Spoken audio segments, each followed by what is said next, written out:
We are Rogue Media Sports. It's one thing falling in love with a house, picturing yourself moving in and calling it home, and quite another navigating the world of price negotiating, mortgage lenders, and finding the budget that works best for you. An agent who's a Realtor can make understanding that world easier. Realtors have the expertise, access to proprietary data, and tools to help you get from imagining living somewhere to actually doing it. That's the kind of help we can provide. Because that's who we are. Realtors are members of the National Association of Realtors. Hey, it's Mark Goodman. And I'm Alan Light. On today's podcast, Record Store Day founder Carrie Colleton is joining us to discuss the April 20th RSD special releases. Plus, we'll talk live with our audience, the Sound Up Pod Squad, and find out who still listens to vinyl. And some updates from the Beatles universe. Oh, good. Sound Up with Mark Goodman and Alan Light, the only music podcast that matters. Get it on Pandora, Spotify, Apple Podcasts, or wherever you get your podcasts.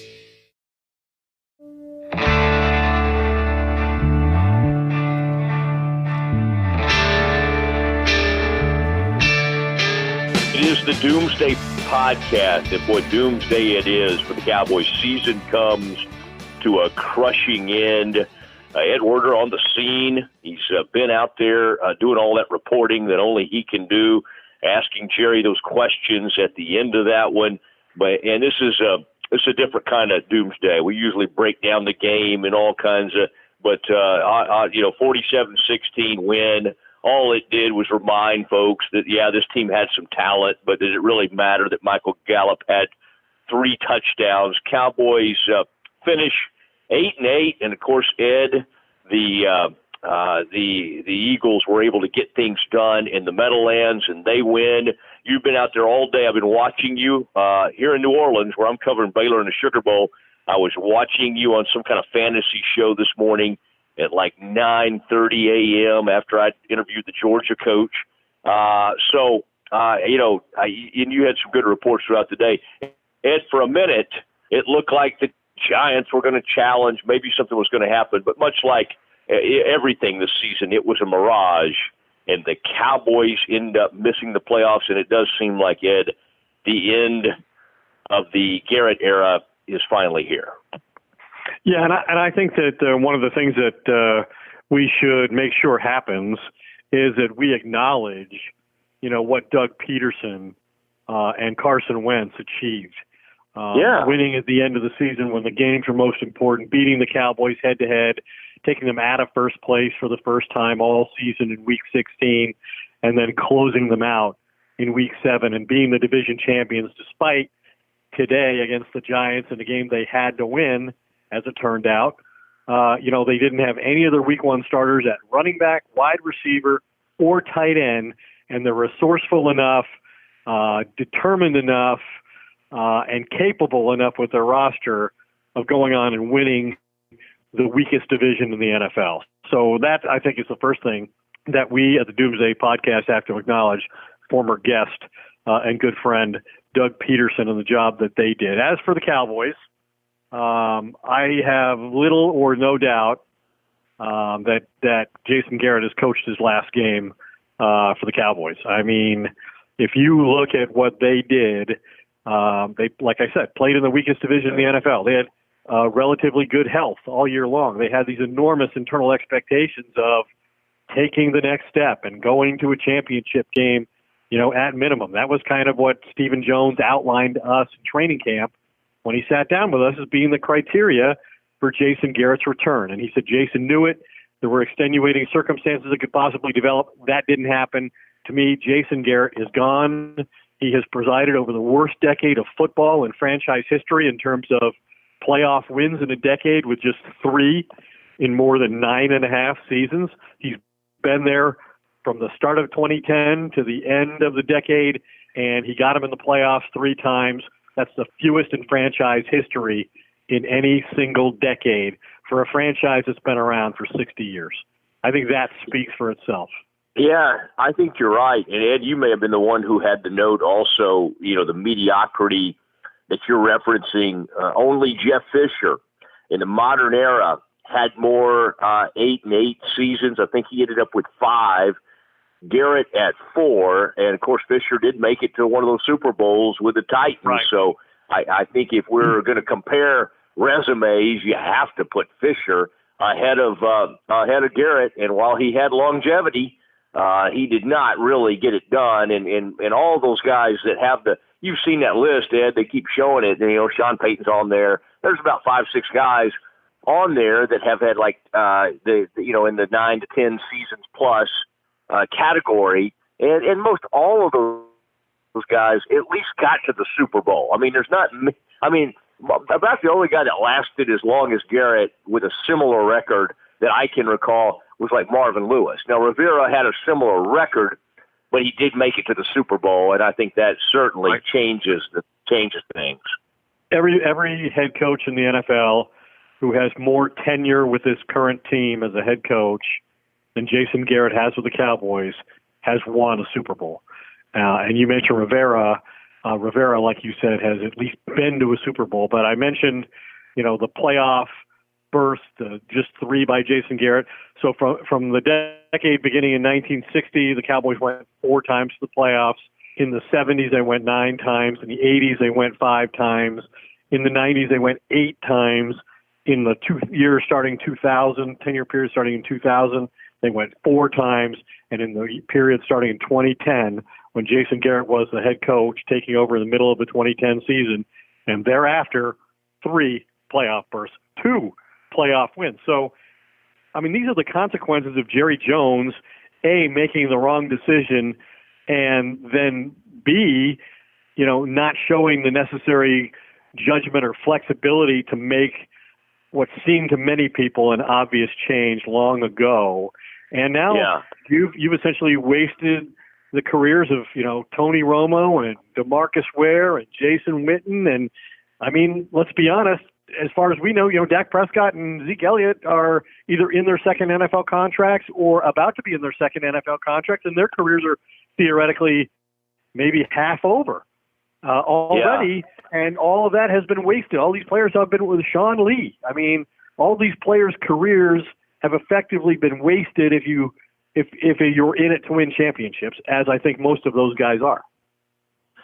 Yeah, I think you're right. And we saw Jason Witten go around and slap high fives with players or with the fans and kind of saying goodbye tonight. So it looks like another retirement for him, although I don't think he'll end up in the TV booth this time. And you were seeing certain eras, and that's a good point you have. With a running back especially. With Dak, some of these guys play well into their 30s. But with a running back, you generally have until you're 30, and sometimes you start to fall off even at age 28 or 29.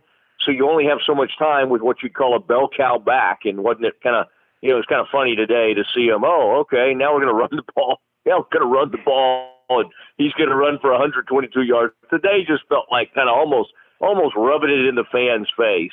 Oh, yeah, look what they can do. And, of course, we know what the Redskins had out there. Now, Ed, I'm curious, you being at the stadium today, and as I said, I was watching both it was kind of fun. I was at a place called Tracy's in uptown of New Orleans, and I had the Eagles-Giants game on one screen, and I had the Cowboys and Redskins on the other. And so I was just comparing them. And at times it looked like, well, maybe the Cowboys have a chance to make this happen. But when it became obvious late in the game, you saw Jerry's reaction.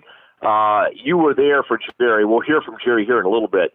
But what was that feeling? Did you kind of get that feeling even from the players after the game that, hey, this era, this coaching staff, all of it was over? What was that scene like? Well, the players were certainly asked about their relationship with Jason and all the uncertainty waits, and they expressed their concern about that. Dak Prescott, Ezekiel Elliott, they've had no other coach in their NFL careers than Jason Garrett. And as Dak said, he brought me here, and I think they have a lot of respect for him, and they are certainly not going to say, they're not going to blame it on the coaches. They're going to take responsibility for their share of failure here. But I'd be surprised if they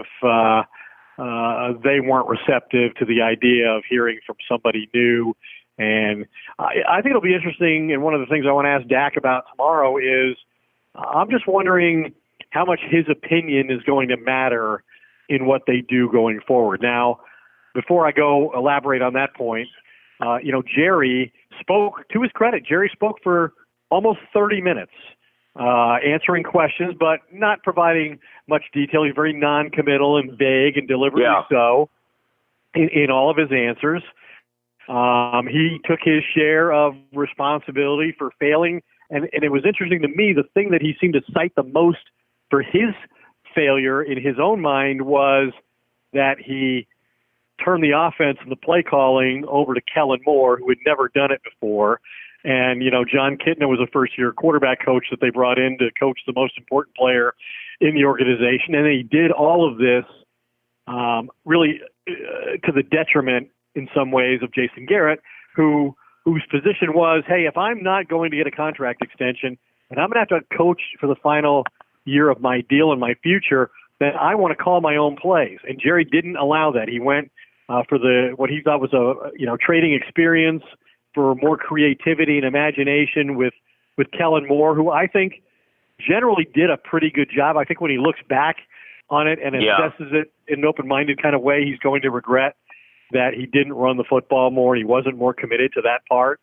I think you can't say enough about what Kitna did with Dak Prescott and Prescott evolving into a passer from the pocket that I think few people believed he was capable of being. So I think all of those are really interesting things. And now I think as they begin to make their final determination, and at some point in the near future, I expect that they'll inform Garrett that his contract is not going to be renewed. So Jerry didn't technically fire him.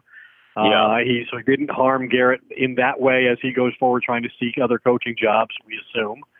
But it'll be interesting to me how involved Jerry is in terms of allowing Dak's input and his opinion on whether, hey, do you want to keep going in this direction on offense?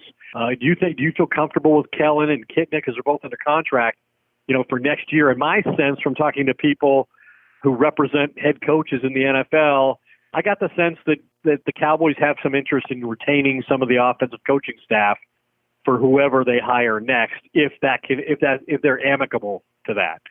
And then I think the other interesting thing that Jerry said tonight was that he was not going to be rushed into any decision, that he didn't feel any pressure because of the other vacancies in the NFL that exist now and have for some time. So he obviously either feels like he's after somebody nobody else is going to want, or he feels what he has to offer is better, and that if the Dallas Cowboys are interested in somebody, that person's not going to go commit themselves to some other team. Yeah, that is certainly, kind of what it feels like. Very interesting to think about Dak's participation in this, and it's kind of like, what is his standing right now? And, we got to remember he still didn't have a contract, and apparently, there were offers going back and forth early in the season, the first week or right before the season, and there's not really been movement. I mean, you still have Dak sitting out there. Now Garrett looks like he's out. Amari Cooper is out there. Free, they're headed towards free agency. You feel like they'll get all these, they'll get that deal done. Do you have any sense? And you and I'll have more time to talk about this, but we both think they'll figure out a way to get Dak done. And as even Aikman said today, hey, he deserves to get paid. I think he's a great leader. Aikman's a big fan of his. That's gonna get done. Okay, we're not gonna have a new quarterback in here next year. But what about the Cooper thing? And he reminded folks today, had 98 yards receiving and made one extremely nice catch down the field, kind of high pointed a football. Do you think that deal's going to get 48-yard catch? You think that's going to get done? Jerry said specific to Cooper after the game that he definitely wants to keep Amari Cooper going forward, which you would assume to be the case. I mean, Jerry's the general manager. He gave up a first-round pick for Amari Cooper. You don't do that for a 24-year-old player and then have him with you for 18 months, and that's it. That's not getting good value for your first-round pick, especially if you don't make the playoffs both of the years he's on the team. So, yeah, I think they have a vested interest in getting Amari Cooper done, and talking to him in the locker room on Friday, he made it clear that he's very comfortable here. This is where he wants to be, likes having Dak Prescott as his quarterback. That's a big consideration for him.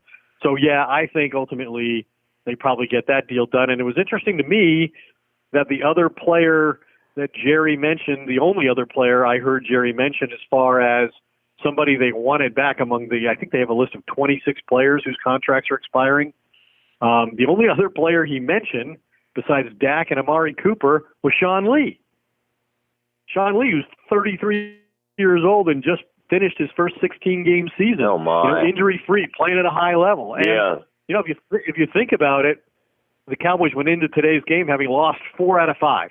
At the very time they were trying to clinch the division, and at the very time Jason Garrett was trying to win a contract extension, and Dak and Amari were trying to demonstrate their value as pending free agents, the team failed miserably, with the exception of Sean Lee. Sean Lee took over for Leighton Vander Esch, and in the game against the Rams for the first time in his career, they won, and he had an interception and a sack. And then last week against the Eagles, despite everybody failing around him, Sean Lee had 17 tackles. So to me, it was interesting to hear Jerry say that he wanted Sean Lee back.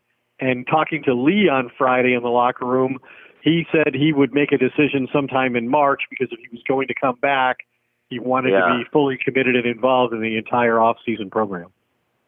And to piggyback on that, two of the players this year that got really big contracts, obviously DeMarcus Lawrence first, after a little bit of back and forth. He got a huge contract, 5 sacks. I don't know. I don't think I missed one early in this game. 5.5. He had to go out because did he get 5.5? Okay, 5.5 sacks.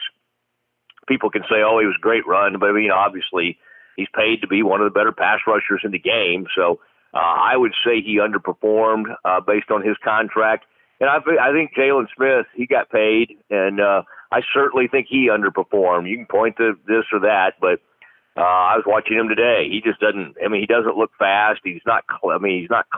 He's just not taking good angles. I think he's underperformed. So I know we always talk about how talented. In 48th game in the NFL. Wow. Yeah, it is pretty amazing. Okay, we've got a lot more for you, but we want to let folks hear Ed, and you'll hear Ed's voice quite a bit in this exchange. This is Jerry Jones, and this is one of the few times we'll tell you this is about 25 minutes, and we feel like it's important to let you hear it. But, if you want to get right back to Ed and me, I understand that, and you can fast forward through it a little bit if you've heard enough of Jerry. But it's important stuff, and we want to share it with you. So, and you'll hear Ed's voice quite a bit, kind of getting involved in trying, of course, as everybody was, to determine, okay, what is the timetable? What is going to happen with Garrett? Jerry was very evasive. Here is the exchange on the, what do you call it, Ed? Shareable, the shareable time he told somebody, he said, the timetable. He said, the better question is, what is the shareable timetable for Jason Garrett? What am I willing to tell you our timetable is? Yeah, that's the better question. Here is Jerry Jones. Obviously, a very disappointing way to end it right after our feelings about how the game went, our game against the Redskins. And, of course, not being able to get in the playoffs creates a very disappointing time or event. That's very disappointing for everyone concerned. But again, am pleased that our fans could enjoy and pleased that these guys have that taste in their mouth. And so we pretty much are there. Of course, the procedure is when your season is over, you effectively disband, actually call it disbanding the team, and you do that every year. And we'll be doing that tomorrow. And we'll have several busy days over the ensuing days and weeks ahead. And I don't have any comments or thoughts to share with anybody about any pending decisions as to coaches, players, anything within the organization at this time, other than to congratulate our players on this game and appreciate under the circumstances the way they competed. And I would have to say congratulations to Philadelphia. Can you at least share what would go into a decision about your head coach? No. Do you have a timetable when you're going to make a decision? No. I mean, I have anything, but I don't have a shareable timetable. The proper question here is a shareable. Do I have anything that I would share as far as my timetable, my thoughts, any work that I've done, we've done, any work preparing for the future?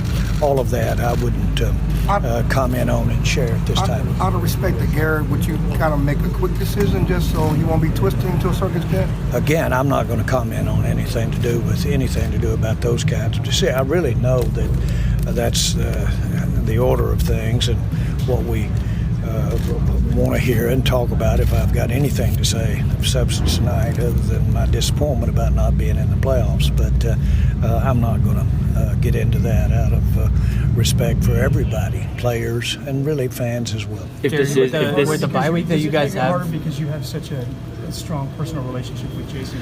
Well, I've known Jason really, I feel like ever since I've been in pro football, and his dad was here when I got here and scouted for us for 20-something years, and he gave him some great advice. He said, his dad told me, he said, stay next to Jerry. So bottom line is I have all the respect in the world for him and his lineage, and he's outstanding. I think he's an outstanding asset, not only for us, but for the NFL. You said that you have coming up here. Do you have any plans for bringing in candidates that might be on off? Again, I'm not going to comment on our. You talked about how you've been able to share a great football life with Jason. Can you talk about how unique that relationship has been? Well, again, I don't want to get into that as one way or the other as to whether it's a reflection or whether it's an assessment of where we are going forward. I don't want to get into any of that. Jerry, how much of an indictment tonight. is it that your group, all they had to do was do this 7 days ago and you wouldn't be standing here? Well, again, we certainly would like to have had this game there in Philadelphia, but we didn't, of course, and but these are the consequences that happen. You can't have some of the missteps or have some of the losses that we had throughout the year and not ultimately pay the fiddler. And that's exactly what has happened tonight. We played well enough out there tonight to beat these Redskins good here at home, but we didn't play well enough in Philadelphia to win the East. So for that, I do regret for our fans in particular. Have you gone into a season with so much expectations to end like this and such disappointment and unfulfilled expectations? Well, I do and have had many times in my short life. I haven't met my dreams or expectations. I've had that happen, and it just is what happens when you dream a lot and you hope a lot and you try for it a lot. And that room's full of guys in there that really have a high bar and reach for it. And I sure feel terrible for them because I know how bad they feel for their teammates and really in what might have been.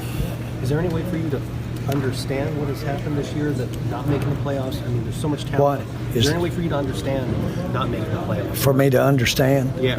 With the talent that you have in this roster, but you look at the way things play out this season. But what was your question? Is there any way for you to... How can you make sense of it, I guess? Well, I can tell you... if the Giants could have beaten Philadelphia up there, I've got enough sense to know that we'd have been in the playoffs standing right here, right now. And I understand how to add How much of that, Jerry, and even this game, there's a danger of it being fool's gold, that you convince yourself that, all we had to do was this, when maybe you're not good enough to do this? Well, I think at the end of the day, we weren't up to the task of winning the East and giving ourselves an opportunity in the playoffs. We were not, and that has an end, and it's tonight, it's now. So we all agree on that. When you go into can you access the job that Jason did? I mean, I'm not going to get into at all an evaluation or an assessment. I'm not, and I don't mean to have an attitude. I don't have an attitude here. Those days are behind us as far as having attitudes. Right. And so I'm going to do exactly what I always do, and get up and go forward and do the best job that I can, and we'll make those decisions accordingly. When you go into evaluating this franchise and everything going forward, what is your process for evaluating how you're operating in this whole system? Well, I'll take I'll start there. I always start there, and I've had to do that for all of my adult life. And I've said this to you: when you work for yourself, then you have to evaluate, and you have to change what you're doing. You don't fire yourself. That's an impossibility. So you look at what you can do better, and you go do it better if you can. Can you see yourself making significant changes going forward? Well, I do. I make changes, and I certainly can see myself making a lot of change in a lot of areas. And just the times call for that. But no, I am about change, and I change a lot. When you say that, you're talking about yourself in that regard, Jerry? Times. It's the time of year as opposed to 50 years ago or 40 years ago. Time's just gone by. Given your relationship and your respect for Jason Garrett, how hard is this decision as you weigh in this week?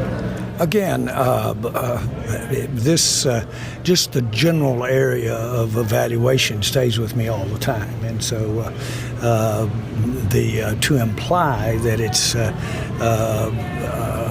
not fraud with personal relationships or with the kinds of things, experiences, memories. But one thing that I look at a lot is the good ones and all the good ones. And I do with any kind of relationships that I have. And we've all had some very great things to reflect on, and I'll keep that in mind, and it'll dictate where my attitude is. You've made many coaching changes before. In your experience, how much is that your gut, and how much of that is what's on paper? Well, I think you just are a product of everything when you ultimately come up and make a decision, and I did it to begin with when I was initially chose a coach, and I'll use the same type of logic, or use the same type of hopefully I've got some experience, but I'll use all the experiences I've had for that kind of input. Jerry, how would you assess what Dak did this season, and specifically tonight with his injury after his performance last week? Well, I don't. Basically, I'll look at the whole. I won't factor a lot in at all, one way or the other. We have him ready to play, and he was playing, and he played both games, and to me, he was ready to go. What's your resolve to do whatever's necessary to get you back where you think you should be? Well, I've got all the incentive in the world to have the Cowboys win football games, and no one tees it up like I do, any more so. No one pushes as much out every time we go to practice. No one pushes as much out there every time we kick off any more than I do. So I've got a lot of incentive to win football games. How important is it to you, if Jason Garrett is not your guy next year, to make that decision relatively quick so that he can be part of other coaching searches? Again, that implies an area there that I don't want to get into tonight. You did make a conscious decision not to extend his contract and to put him in a situation where his contract would expire at the end of this year, and you get to make a clean decision on that. Yeah, that's a fact. That is a fact, and I did do that, yes. And so how does that play into the options that you have now? Not at all now, in any way. you're right there, Ed. I did not have his contract extended, but we all know that. I've been saying before the season, you said that for him to get a new contract, you need to show improvement from last year, and that was getting past the. I'm not for sure, Clarence. I don't want to take issue with you, and you may have it right, but well, y'all said I'm not so sure that I specifically implied anything. I was asked, did you have to win the Super Bowl or did you have to go to the playoffs? And I said, no, I'm just looking for arrows up, improvement. And I've mentioned this several times, Jason. There's 30 boxes there. There's 20 boxes there. And he, as I've said many times, he does things about as good as can be done. I know that he gave a speech before the NFL to all the owners and coaches that they'll be talking about for the forever. And so I'm just saying, we all know that at the end of the day that we want to win the ball game, and we do. And at the end of the day, that's certainly our goal to get that done. But Jason Garrett does a lot of outstanding things and has been trained and has a lot of valuable experience. Considering everything you put into this season and what you thought you had, is this the most disappointing Cowboy season you've had since you've owned the team? You know, I wouldn't try and measure. I put a lot into those first seasons that we had when we first got here. But in a manner of speaking, I risked my well-being to have those first seasons. And so, candidly, there's a lot of risk going on around here over the years that you do to put yourself in and give yourself an opportunity to have more success than we had this year. I'm not discouraged about trying again or again or again. That's for sure. And I don't want this train to leave the station without Jones on it either. Right. But as the seasons have gone by since you haven't won, I mean, you acknowledge more of a desperation. I mean, with your time, I don't have time to have a bad time. We need to win now. And you haven't won now for a while. Clarence, now. You were hearing, I don't have time to have a bad time 15 years ago. Right. So we both know that one's been around a long time. As a matter of fact, I dare you to find any new material on me. Jerry, where does the decision on Jason, where does it rank in terms of some of the more difficult decisions you've had to make through the years? Well, again, it implies a decision. And this is a difficult time, a very difficult time, and we've got a lot to consider here. I do have a lot. It's well known that we will and I will, but there's no question about it.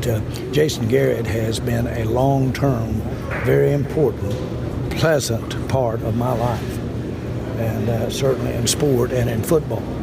And buying through him being a player here, buying through what he's been as a coach, what he's been as a working associate, he's just got a great place for me.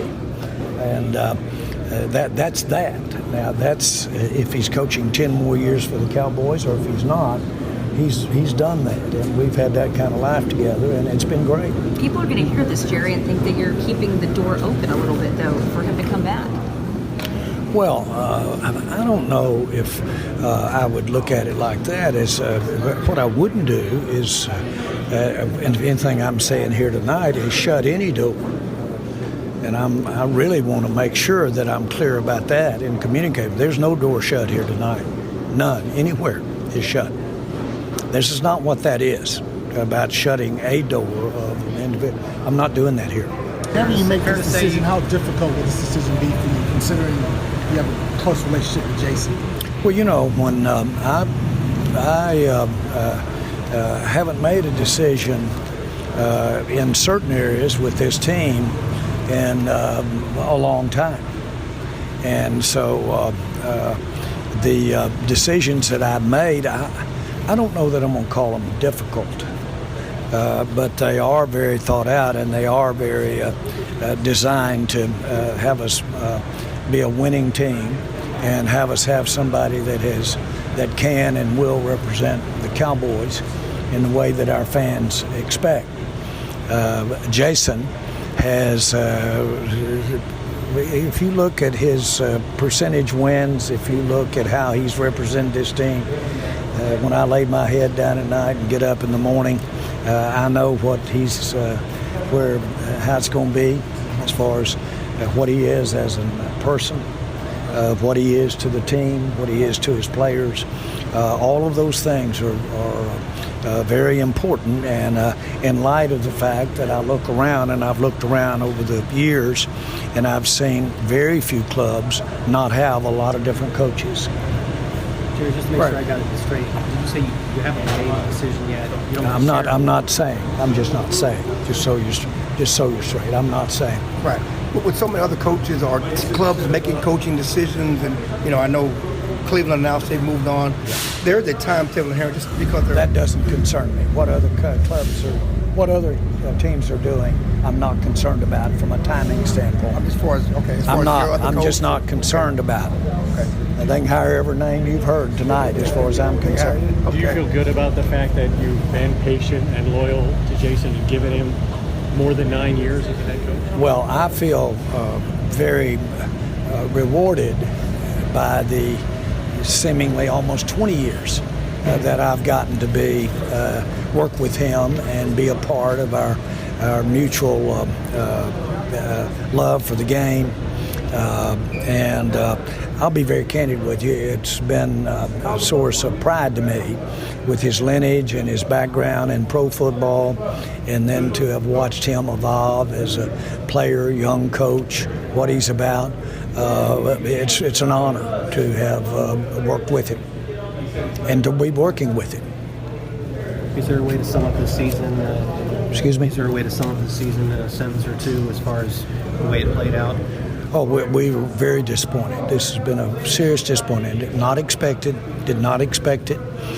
Plan on being right here to be in the playoffs. All of the goals that we had, we aren't getting to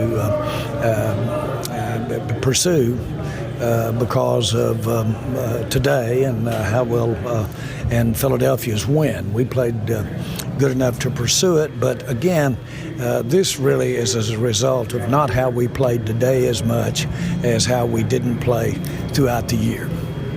And I know everybody knows it, but I'll just say it so they know I know it. Right. Is it a little, Jerry, Yes. Is it a little, sorry, is it a little confusing to you given the huge, the point differential, the yardage disparity? Statistically, this should be a very good team, not an 8-8. Yeah, it's unbelievable. We blew people out, and then we couldn't get out of our own way at times.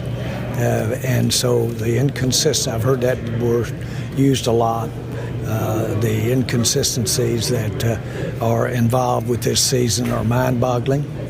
But that's what this time is about, beginning right now, is to really reflect back on it and look and see how we can make improvement. You feel like this roster? I went in, we made a lot of coaching changes to start this year. A lot of coaching changes, and I went in thinking that was a strength of ours, those coaching changes. Now, I knew and said at the time that I wanted the exuberance of young coaches and coaches that would basically go for it, try things. That I didn't want them being conservative in light of the fact that they didn't have experience. I think that there's no question that our lack of experience. And I had thought and said earlier that Jason, with his experience, could be a great safety net for him. And there was just too much to catch for this season. Do you feel like he was an effective safety net? I know, too much to catch. But I look for these coaches, that would have implied, and I will say it, that implies that these coaches will get better. They always have. When I first got in the NFL, we won one game. They got better. Coaches got better. How do you feel about the talent level on this team going forward? Oh, I like what we got. We've got a lot of free agents, and we've got a lot of player acquisition ahead of us. But we've got some guys on here that I'm really proud of what they gave us this year. And I plan on a lot of them that aren't necessarily signed. I plan on getting them signed. So you certainly don't feel like this is a rebuilding process going forward? Well, I just, since about a third of your roster every year is new, then you've got a third of it to rebuild no matter how. And then you've got to make adjustments for just the what happens in the careers of players, especially your more veteran players. You've got to anticipate what happens when the talent drops off. The smarts get better, but the talent drops off. All of that is here, would have been here under any circumstances. Do we have really a core that I'm proud of that we can really build around? Yes, I think we do, unquestionably. Do you like the direction you've gone offensively? Well, we won't impugn the core here of our team. Do you like the direction you've gone offensively and the evolution of the quarterback with the new young coaches? Well, there are times, there are parts of this season and parts of things that we did that we'd like to have back. But I saw some of it that I really liked. It really breaks my heart that Dak didn't get that record a yard? A yard? A yard. And I would have gone out there and run the route for him at that time to get that yard. He deserves that. Do you feel? And I like the boy who's got the record too. Do you feel? The season, do you look back? You look at that Jets game and say that's one of the biggest backside. I don't. I'm not going to look at it that way, but it sure was a surprise, and as it turns out, was a difference maker. Any one of those, obviously, you can count just like. But those are difference makers. But, we'd like to have those back, and we'll give this a serious evaluation. And I don't want to sit here and say, I really thought we did some dramatic things last year when we really made some changes in that coaching staff. And I had a lot to do with that. And so don't hang that one totally around Jason Garrett's neck. And you may say, well, that's what's wrong with things. You can't put it around his neck. But I get that, too. But there's a lot of blame to pass around here, and I certainly accept my share of it. You still plan on signing Amari Cooper to an extension? Again, yes. The answer is yes today. Yes. Okay. So, answer is yes. Okay. Jerry, so many fans want a coaching change. Is that ever a factor in your mind when you're making decisions like this? But I certainly listen more to the reason they want changes than I do the fact that they want coaching changes. What I know is the case is that if we can win ball games and win some consistent ball games, then our fans will be pleased.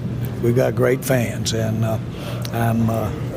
I cherish the fact that we have the visibility we've got, the people that follow us that we've got, and I want to do everything that I can with my time and money to make it work.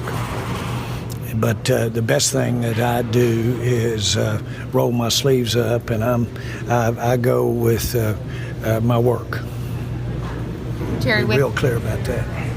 With Dak's contract up, would you say you feel more or less confident in him as your franchise quarterback than before the season started? Again, what? With Dak's contract up, would you say you feel more or less confident in him as your franchise quarterback than you did when the season started? More.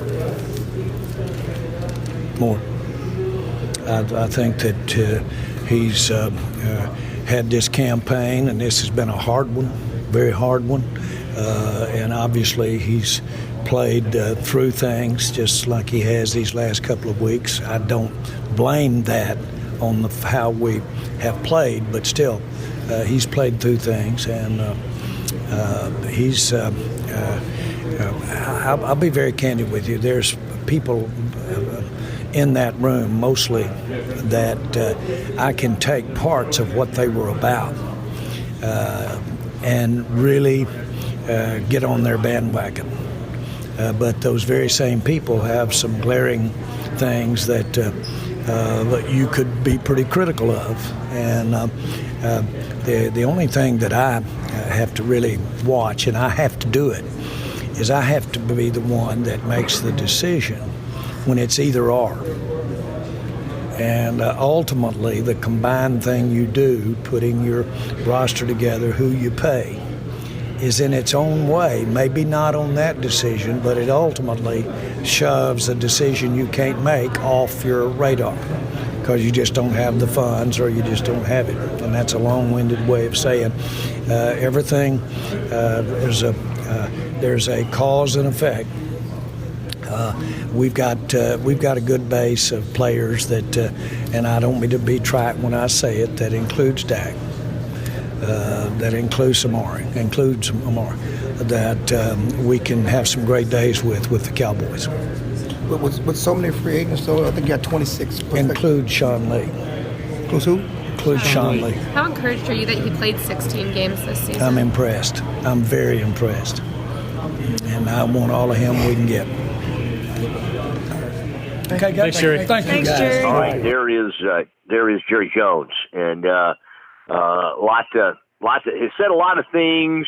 He didn't shed a whole lot of light, but as Ed talked about in kind of prefacing that, he did get into a few of the players that he mentioned and that kind of thing, and he obviously spent a lot of time talking about the season. Ed, I think the people, and we'll get to Stretch in a minute. Our grades are a little different. Stretch kind of talks about the future. He mentions a couple of coaches. One of which I'm covering this week, Matt Rule. Stretch believes that the Cowboys should absolutely at least interview Matt Rule, and Matt Rule has obviously been open to interviews here the last couple of years. Ed, as you kind of move into the mode of, okay, what's next once they fire Garrett or once he is moves on? They don't renew him. Correct. They don't renew him. What do you have? As you kind of, I know how you do it. You talk to as many people as possible, and you hear names here and there. Did you hear any interesting names today, or are some of these names that we've been throwing around? It looks like Rivera could end up with the Redskins pretty quickly here. Del Rio has. I think that will happen is by Tuesday at the latest. Okay, so that's going to happen quickly. What are some of the names? And we've, you and I have talked about Urban Meyer and Lincoln Riley and Matt Rule, some of these others, but some of these NFL types that you think Jerry might turn to. Is there already any new names that are surfacing? Well, it's interesting because Jerry Jones has won all three of the Super Bowls that have come to the Cowboys in his time as owner with head coaches who had no NFL coaching experience. Jimmy Johnson and Barry Switzer, however you want to divide those Super Bowls up. I know how I do it.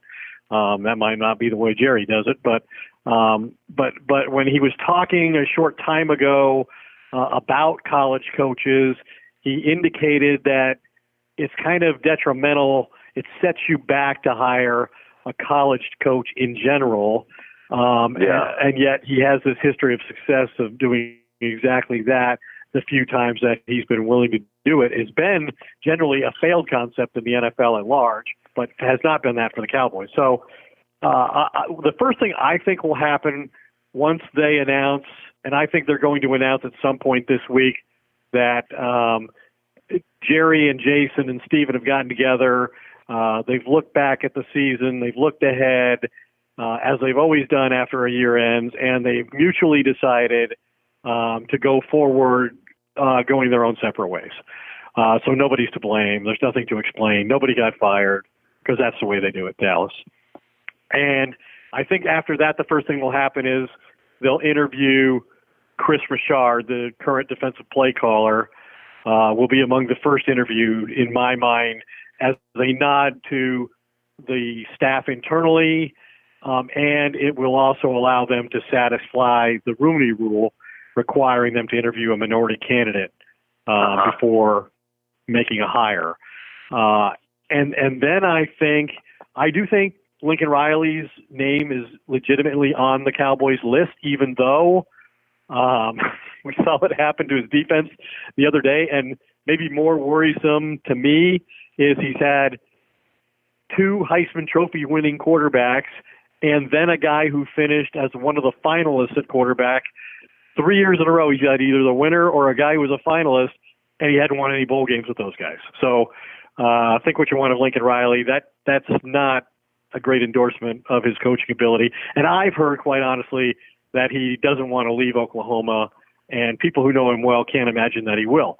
I think Matt Rule is an interesting guy because he's built 2 programs. He has NFL coaching experience with the Giants under Tom Coughlin. So he also could have had the Jets job last year, but he wanted to determine his own assistant coaching staff, and the Jets wouldn't give him that power.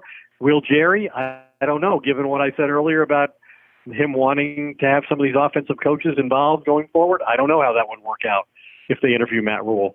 I do think Urban Meyer is probably a candidate. He clearly desperately would like to have the job. What concessions he's willing to make, I don't know. And then I think as far as a timing issue, do they want to wait and see how the Vikings do in the first round of the playoffs against New Orleans?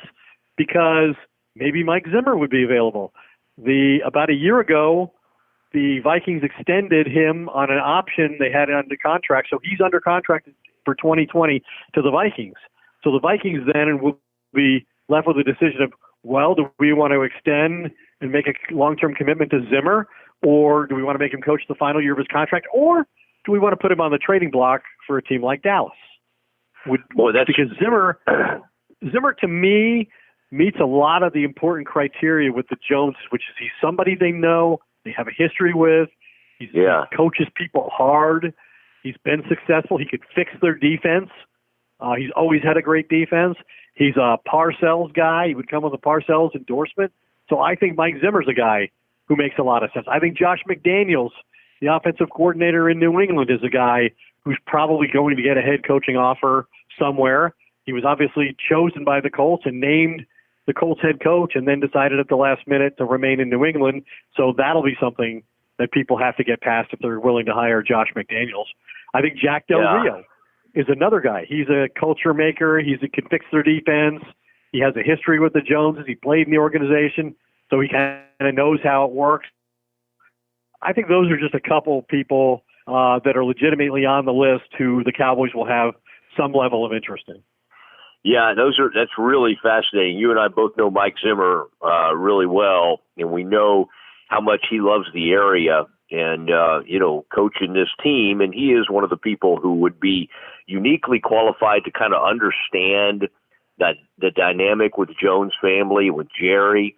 And so there's some built-in advantages there. I will say this, having been here in New Orleans, getting ready for the Sugar Bowl and doing my radio show from here, that the report went out, and Schefter had it, and I think David Newton from ESPN maybe had it first or something, that Matt Rule, basically the Panthers planned to interview with Matt Rule. And I don't think Baylor, from what I can understand, has given permission. I don't know if Baylor has to give permission, quite honestly. You know how these things work. But I think Matt Rule has taken the approach with Indy and then with the Jets that, hey, if these people want to talk to me, I'm crazy not to at least visit with them. Now, that bothers the Baylor people, and they feel like they negatively recruit against them because that's what they say is that, hey, he's going to go to the NFL, and there may be some truth to that, but this is going to be, as long as Baylor's good, and this year they went 11-2, this is going to happen, and he's going to be in the mix for a few jobs. The one interesting one with him, I think Jerry probably should talk to him. I don't know if Jerry's a fit for what Matt wants to do, but the Giants is also, that's where he spent a year with Coughlin, and they became very close, and I think the Maras like Matt Rule a lot, but, Garrett has even been rumored to possibly be in the mix for the Giants head coaching job if they move on from Pat Shurmur, which we don't know if they will or not. I guess I've heard rumors that maybe Steve Tisch is pushing for them to move on. Mara seems to be more like the Steelers. He likes to kind of hang in there and let these things play out. But, these last two coaches, McAdoo and Shurmur now, just don't really seem that dynamic. Yeah. And, one more guy that I would have on my list that I think makes a lot of sense, and I don't know if he could be talked into it, because he left his previous head coaching job, citing health reasons, which so did Urban Meyer. But Gary Kubiak. Gary Kubiak has been an NFL head coach for 10 years, and he won a Super Bowl in Denver as the head coach, and he's currently Minnesota's assistant head coach offensive coordinator. And Zimmer said the other day that Gary Kubiak is probably the best thing that's ever happened to him since he went to Minnesota. He has implemented a style of offense there that's it would be a very good fit for what the Cowboys have, which is they've got Kirk Cousins under center more.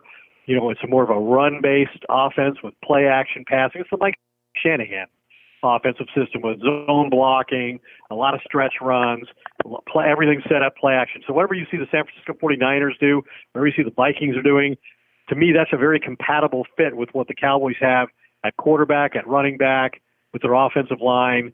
So I think he makes a lot of sense. And interestingly enough, while one of his sons is with him as a quarterback's coach for the Vikings, that's Clint, his other son, Klein, is a first-year scout with the Cowboys. So he has somebody, a relative, already in the organization. And I don't know if he could be talking to being a head coach ever again, but to me it's a conversation worth having. Yeah, you're right. We all remember that scary moment when he had some medical scares, and when that happened. All right, let's do this right now. We're going to get to Stretch here in a second. I did want to say thank you this year. Obviously, we always talk about what the Hodges have done for us. The Hodges group is it's remarkable. They're really remarkable, and Craig and Clark do an incredible job, and they are big time wealth managers, and we just appreciate them.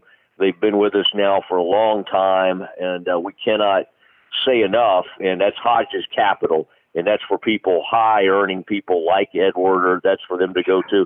And then I was going to say, if the Hodges could create some wealth for me, I'd be more than happy to hire them to manage it.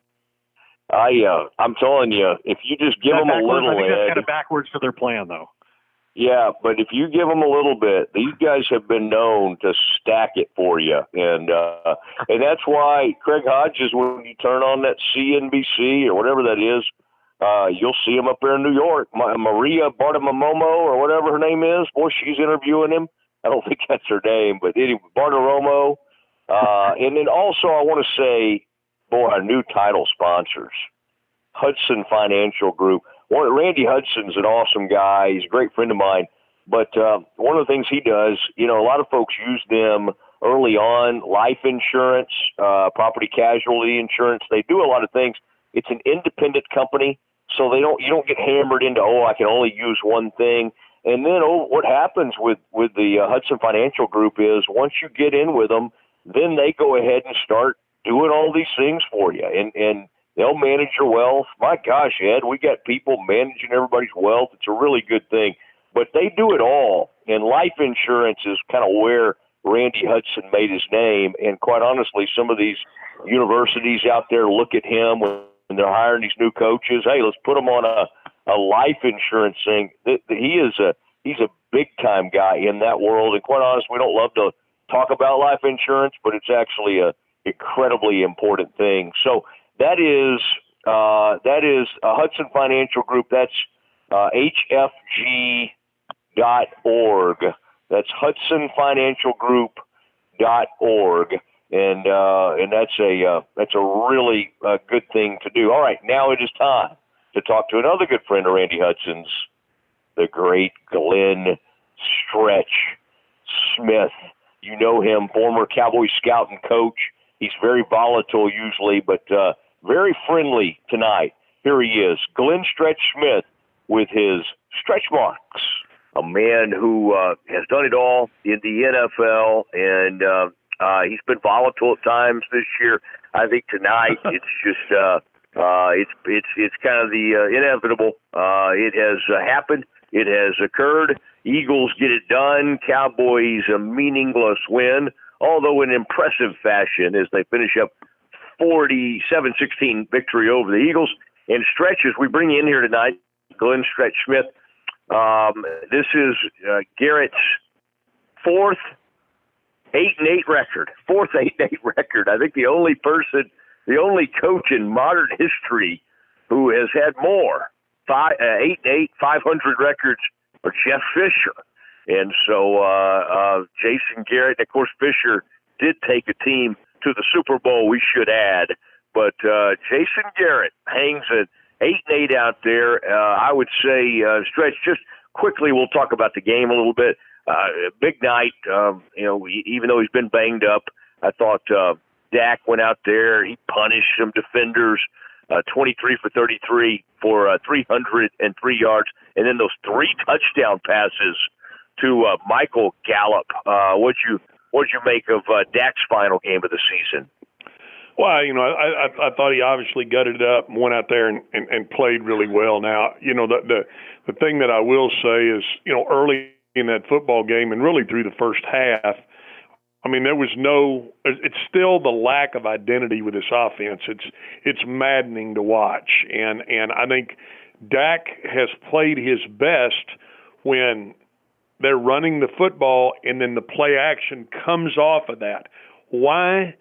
This Cowboys coaching staff, specifically Kellen Moore, can't identify that as maddening because I think that plays right into the quarterback's hand. I don't think he's a drop back and whip it around 40 times a game guy. I mean, I think we've seen that. Somebody read a stat, Matt. I think when they rush for 100 yards, I want to say his record is amazing. When they don't rush for 100 yards, it's terrible. The point I'm making is, in the right situation and with the right coordinator, I think Dak can still be a heck of a quarterback. But when you rely on him, just a 3-step hit it and it comes out. I mean, and it's hard to be critical because his shoulder, I'm sure, is bothering him. But I mean, even today, he missed some throws, and I don't want to point to that specifically. I want to say that, and the reason that I'm saying that is because I think who the next head coach is, guys, is going to be a huge move for this franchise because you've got a quarterback in place, you've got an offensive line in place, you got a running back in place, and you got receivers in place. So your offense is there. It's there to be taken to the next level. I believe Dak can do that. I still believe he has tons of upside. I think that there's a lot of things that you can do with him, and I think you saw that. Now, am I gonna say, boy, I'm giving him an A against a Washington team that was playing a couple of defensive backs who were down at QT buying Black and Milds about 2 weeks ago? No, I'm not doing that. So I think he did exactly what he needed to do in this game, which was go out and win the football game and make some throws at some critical times. Stretch, I thought about you today. I'm in New Orleans, as you know, the Big Easy. I went over to Mother's, had one of their specials, the po' boy shrimp and oyster po' boy, kind of a mix, and that really, I'm doing my intermittent fasting. I don't know if it really can be intermittent fasting when you're just fasting between oyster po' boys, but I'm getting after it a little bit. But let me just say this: I tell you, they've got those chewable Tums now. I want you to think about starting to carry those with you around because they're not bad. And I've been around you after you've had some of those po' boys, and you belch like a wild hippie. So don't be afraid to get you one or two of those Tums. You have never heard me do that. I beg your pardon, pal. I promise you I have. That is ridiculous. I promise. Hey, I was on the radio with you for 3 years, pal. You got selected of amnesia. Hey, let's get on to grading the Cowboys. Let's go. I will, but can I say this? Phil Snow made the point, and this speaks to the Cowboys DBs overall, okay? I don't really care. I mean, there's like 8 players named Sims for the Redskins. Every time I looked up, there was a player named Sims doing something. And but Phil Snow, the Baylor defensive coordinator today, we were in New Orleans talking to him, and he said, you know what? If I see a guy in college who didn't have interceptions in college, he's not going to have interceptions in the NFL. And I don't have Byron Jones's numbers with me, but it made me think of some of these guys that we thought, oh, my gosh, they look good in film. Oh, my gosh, take him in the second round. Take him in the third round. Take Byron Jones the first round. I mean, some of these guys, did not have huge college production. So maybe we shouldn't be shocked that they don't have like big interception totals in the NFL. I think you're making a great point. I think your other point is, hey, maybe Phil Snow needs to be the defensive coordinator here at the Cowboys. I like where you're going with it. Oh my gosh! Well, obviously, Matt Rule's name has come up in association with the Carolina Panthers. Apparently, they plan to visit with him, and we'll see if Matt takes that interview. He has interviewed the last couple of years. Stretch, that's what everybody wants to know tonight. And, of course, Ed and I will be talking about that as well. But, of course, people want to hear your take on this. You've been pretty steady with some of these names, but with the process, knowing that this could happen within a matter of days, as you kind of sit there and think, I mean, you've been around Jerry. You actually worked for Jerry. Are there any names that are really kind of in your mind right now? I mean, is there any chance that he goes for one of these college guys, or do you really think it's going to be, either an assistant or maybe a former head coach in the league? Well, I really do think that it's going to be a former head coach in the league. That's my gut feeling. That's where I would lean to say that he's going to go right now. Do I have a particular name I would point to? I mean, I don't. I think that I think you could obviously make a case for Rivera. You could make a case for Jack Del Rio. Always Jerry has always kind of liked to be around guys that he has some familiarity with. Could Jeff Fisher, who he served on the competition committee with. But I want to tell you something, and I haven't said this to you because I know where your roots are. I know where your loyalty is. I know where you do your radio show. But I want to tell you something. If I'm Jerry Jones, one of the first calls I'm making is to Matt Rule, and I'm dead serious about that. I would definitely talk to Matt Rule. When you see the job that he's done, when you see how he schematically, the things that he does offensively, it fits here in Dallas. It really does. And I think that I would be dang sure making that phone call to gauge his interest. And if there was another college guy, I would reach out to probably Dan Mullen. Those would be the two guys that I would that I would reach out to. But I'm telling you, and again, I'm not trying to draw you off sides here. Matt Rule would be one of my first phone calls to gauge his interest in wanting to coach the Cowboys. Yeah, and latest news out of New Orleans is Matt Rule did have a team meeting this morning to address the rumors about his ties to the NFL, and he's been very upfront with his players. He just wanted to say, "Hey guys, the only reason I'm getting these opportunities to talk to people is because of you, and I'll let you know all the way along this." And what he's saying is, I'd be foolish not to at least hear what some of these folks have to say. So that's where we are with Matt Rule as he gets ready to finish this season. Very interesting. Dan Mullen, who had success at Mississippi State for being at Florida, and then Matt Rule, of course, who was at Baylor, getting ready to tee it up against Georgia. By the way, Stretch, on a lighter note, I got to say, I feel like watching. I was around a bunch of LSU fans, watching them dismantle that Oklahoma team. I kind of was sitting there thinking, we may have dodged a bullet. My Bears may have dodged a bullet there. That Coach O team was loaded for bear, man. Hey, they've done a heck of a. He's done a heck of a job down there. I mean, Dave Aranda, Joe Brady, Steve Ensminger, Tommy Robinson. I know a bunch of those guys. Mickey Joseph. Yeah. They're really a fine staff, and they do a great job. And I think their offensive line, Coach Craig, they were the offensive line of the year. So yeah, that's a heck of a football team down there, and they got to be the favorite to win it, but that'll be a great game with Clemson. Yeah, go down to Fallujah. I've been trying to work on my coach. I was on that lonely stretch of Highway 49. I was trying to work on my coach. Let's go tacos. God, there's just nobody better. Did you pull over down there and get you some cracklings too, Mosley? Are we talking? Is this a damn food show, or are we talking? We gonna grade the Cowboys? Come on, yeah, Mosley, I know. Let me get you recentered here. I appreciate you, but I didn't want to really put you through all that because, I mean, honestly, 47-16. I mean, they beat up on Keenum a little bit. They got some pressure on him.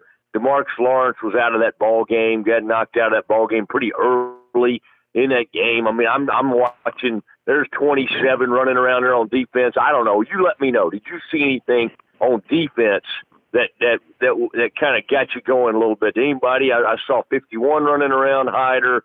I saw. But here's one thing I got to say to you. I think I texted you this. Hey, 54.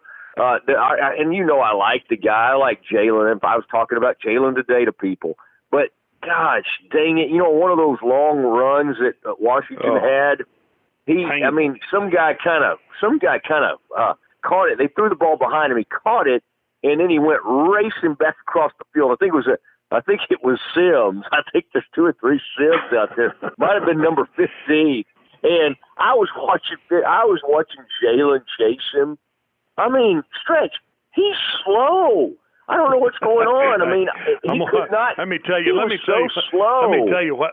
I'm going to tell you the notes I made for myself after the game. Okay. And really, the thought of this defensively is maddening. Malcolm Smith, who was on the streets 2 weeks ago until the Cowboys signed him, may have played the best. He may have played the best defensively of what you saw out there today. I mean, that tells you. I think it tells you, number one, yeah, Lawrence was out, and I know Van Der Esch, and I mean, I think, you know, Heath made some plays, and you know he's beat up.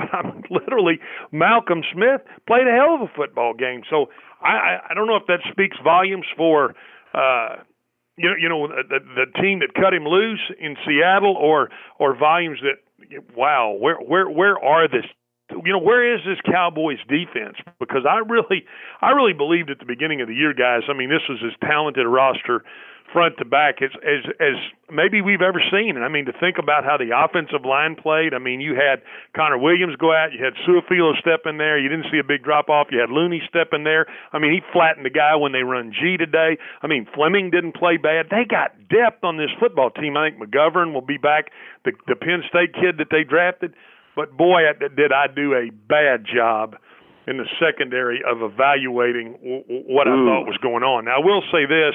I mean, I think Awuzie took it. You could tell. I mean, he was dang sure playing harder this week than he was last week. But that just scares me, the thought of, you know, having to get benched to go out and make plays and to play hard. So I just think when you think about how deep this offensive team is, I mean, I think there are ways, linebacker-wise and secondary, from being the team that we all, you know, thought they were at the beginning of the year. But they're a hell of a lot better than an 8-8 team, and I think that's why you're going to see a bunch of coaches lose their jobs. Last one for you. I did see a story I thought would have made you laugh. It was Bruce Feldman, who's a good college football reporter, and he had about 15 guys, he said, that were going to be highly coveted. They were NFL like coordinator types, highly coveted in college football. They thought they would go to college. And the picture of the guy leading the story, the great Kellen Moore. So I don't know if it's Boise State or who he's talking about, but apparently the colleges will all be lining up for the great Kellen Moore this offseason. Well, maybe that probably would be a good fit for him to go get the experience that he needs. Because, boy, when you look at the first about 15 plays offensively today, I mean, I couldn't even make any sense of them. I mean, they put 2 backs in there, motioned, or actually they had Pollard in there, ran a reverse, and then the very next play they throw a screen. I mean, literally it was like just, okay, here we go. Let's go 2 tights. Let's run this screen. Okay. Okay, here we go. Let's go 2 backs and let's do. I mean, nothing went together. It just felt like putting them on a Wheel of Fortune board, and Mosley, you giving it a good rip, and wherever it stopped, that was a play we were going to call. I mean, nothing set up anything. And unfortunately, offensive identity is it's a problem for this football team, and that's why they're 8-8, and maybe he would be a heck of a college coordinator. Yeah. Who knows? Here's what I'd do. I'd bring Insminger in as the head coach, and then I'd put Joe Brady as the O coordinator. Just load up and kind of bring them in together. The LSU, co-OCs, and I just ride with those two. What do you think? Only problem is I don't guess you have Burrow. But well, I'd like to see them, get with Dak. Yeah, I think that's why we're doing this talk show instead of making those decisions, Mosley. So I think we're right where we belong here. I think you need to bring some of this stuff up with Dell tonight. All right, I appreciate you. I appreciate you, sir. Okay? Happy New Year, fellas. Okay, guys. All right, appreciate it. See you, Happy New Year to you. And there he goes. Oh, okay. There's the hanging up of the phone. He's down there getting ready, WFAA, to do some TV. Glenn Stretch Smith with Stretch Marks. All right, there he is. And fun stuff from Stretch. And he even, what's interesting, Ed, you threw out some really good names. That Kubiak one and the Zimmer. I think people are going to be that's what people want to hear right now. Okay, who's it going to be? Who are the names? And so I think people will be certainly pointing to this podcast for that kind of very reason. What you heard him just say there is that, he was all on board with, you should go.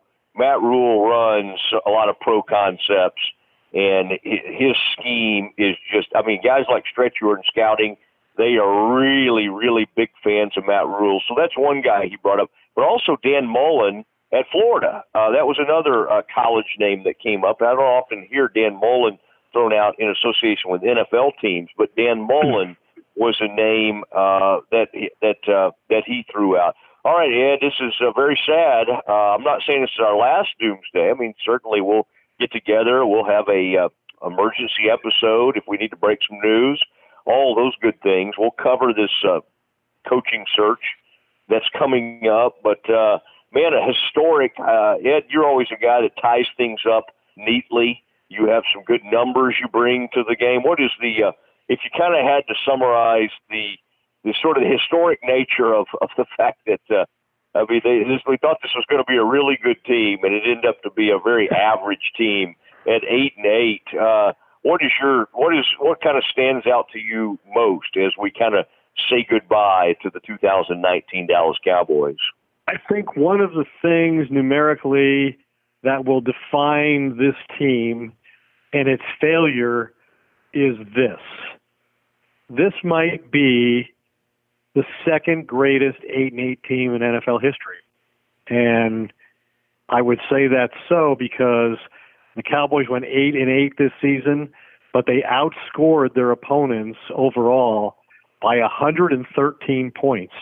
That's tied for the second best point differential by an 8-8 team or worse in NFL history. So they're one of the greatest average to bad teams in the history of the entire National Football League.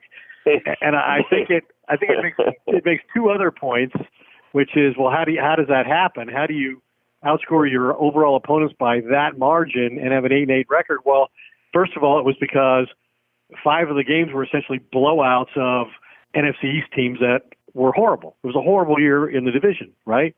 And so the Cowboys dominated all those games except the one they had to win. They lost to Philadelphia and scored 9 points in that game.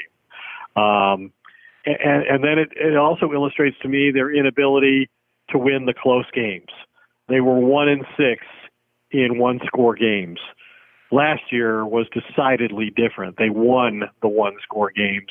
This year they didn't, and for that reason they failed, and they failed at a level that in all likelihood and virtually certain to end the 8-8 mediocrity of Jason Garrett.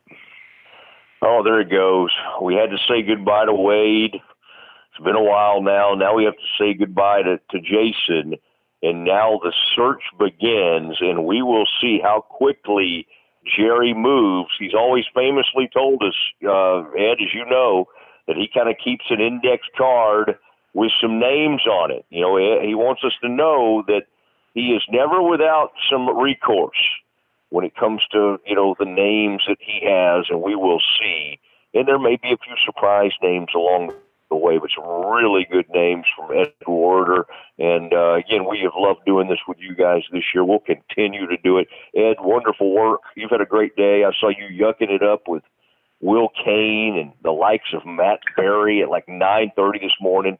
You and Sal Pal both. I kind of felt for you. I'm like, good gosh. I mean, is it enough just to cover a game? Do they have to be out there for a fantasy? Me on the Daily Wager show then, because I was on that at 8:30. So, oh my gosh! Hopefully, you'll just a little more sympathy for me. The Daily Wager show, but you always kind of pace yourself and save yourself for the Doomsday podcast. It's been fun, and really appreciate it, buddy. Looking forward to the next conversation. There he goes. The next coach. The great Ed Werder, who will be all over it tomorrow as the exit interviews happen for everybody, for Frito Nation Productions, for Glenn Stretch Smith, everybody involved, for Hudson Financial Group. It is Matt Mosley. Good night, everybody.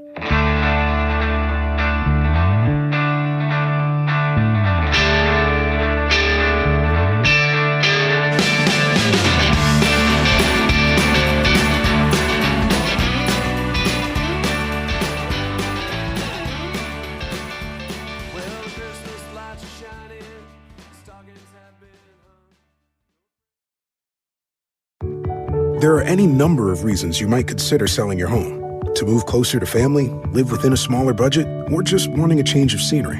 Whatever your reasons, having to figure out all the various housing market trends in your area may not be what you signed up for. That's where an agent who is a realtor comes in. Realtors have the expertise to help you find the right price and navigate the process to sell your home in a way that's right for you. That's who we are. Realtors are members of the National Association of Realtors. Hey, it's Mark Goodman. And I'm Alan Light. On today's podcast, Record Store Day founder Carrie Colleton is joining us to discuss the April 20th RSD special releases. Plus, we'll talk live with our audience, the Sound Up Pod Squad, and find out who still listens to vinyl. And some updates from the Beatles universe. Oh, good. Sound Up with Mark Goodman and Alan Light, the only music podcast that matters. Get it on Pandora, Spotify, Apple Podcasts, or wherever you get your podcasts.